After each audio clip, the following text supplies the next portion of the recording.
ഞങ്ങൾ we made it very clear, no more questions. ഞങ്ങൾ വളരെ കൃത്യമായിട്ട് പറയുന്നുണ്ട്. ഇന്നലെ സുധാകരേട്ടൻ പറഞ്ഞ എന്താണെന്ന് ഞാനും കേട്ടു, അതാവുന്നല്ലോ. ഞങ്ങൾ ക്ലിയർ ചെയ്തിട്ടുണ്ട്. ഞങ്ങൾ ചർച്ചയുടെ എല്ലാ വാതിലും അടച്ചു.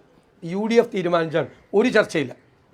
അല്ല, ഒരു ചർച്ചയില്ലെന്ന് ഞാനല്ലേ പറയുന്നത്. പിന്നെ നിങ്ങൾ വേറെ ഓരോരുത്തരുടെയും എല്ലാവരും പറയുന്നതിന് മറുപടി ഞാൻ പറയണം.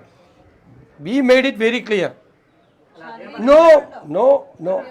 UDF ഏകകണ്ഠമായെടുത്ത തീരുമാനമാണ്. ചർച്ചയുടെ എല്ലാ വാതിലും അടഞ്ഞു. ഇനി ഒരു ചർച്ചയില്ല അതിനെപ്പറ്റി. എന്നോട് ചോദിക്കാൻ വേണ്ട. അതിനൊന്നും എനിക്ക് മറുപടിയില്ല. നിങ്ങൾ മുഖ്യമന്ത്രിയോട് പോയി ചോദിച്ചോ? മുഖ്യമന്ത്രിയെക്കുറിച്ചും പറയുന്നുണ്ടല്ലോ. മുഖ്യമന്ത്രി വല്ല മറുപടിയും പറഞ്ഞോ? ഒന്നും പറഞ്ഞില്ല. ഞാൻ ഒരു മറുപടിയില്ല. ഇത് പൊളിറ്റിക്കലായിട്ടുള്ള ഡിസിഷനാണ്. എല്ലാ ചർച്ചയുടെയും വാതിലുകൾ ഞങ്ങൾ അടച്ചു.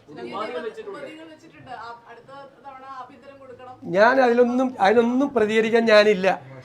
അല്ല, നിങ്ങൾക്ക് കാര്യങ്ങൾ മനസ്സിലാകുന്നുണ്ടല്ലോ. മനസ്സിലായില്ലേ? ഞാൻ ഒരു കമൻറ്റും അതിനെ സംബന്ധിച്ച് പറയില്ല. നിങ്ങൾ തല കുത്തിയെന്ന് എൻ്റെ കിട്ടില്ല. എനിക്ക് എന്തെല്ലാം രസകരമായ മറുപടികൾ ഇപ്പോൾ പറയാൻ പറ്റുമായിരുന്നു. എന്തെല്ലാം വേറെ ആരും വീണുപോയേനെ. ഇതുപോലത്തെ മനോഹരമായ ചോദ്യങ്ങളുടെ മുമ്പിൽ ഞാനല്ലാതെ വേറെ ആരുമാണെങ്കിലും വീണുപോയേനെ. അത്ര മനോഹരമായ ചോദ്യമോ ഉത്തരം എൻ്റെ നാവിൻ്റെ തുമ്പത്തുണ്ട്. പക്ഷെ ഞാൻ പറയില്ല, ഞാൻ അതിൽ വീഴില്ല. അല്ലെന്ന് ഉത്തരം, ഇതിൻ്റെ എല്ലാത്തിൻ്റെ ഉത്തരം എൻ്റെ നാവിൻ്റെ തുമ്പത്തുണ്ട്. ഞാൻ പറയില്ല.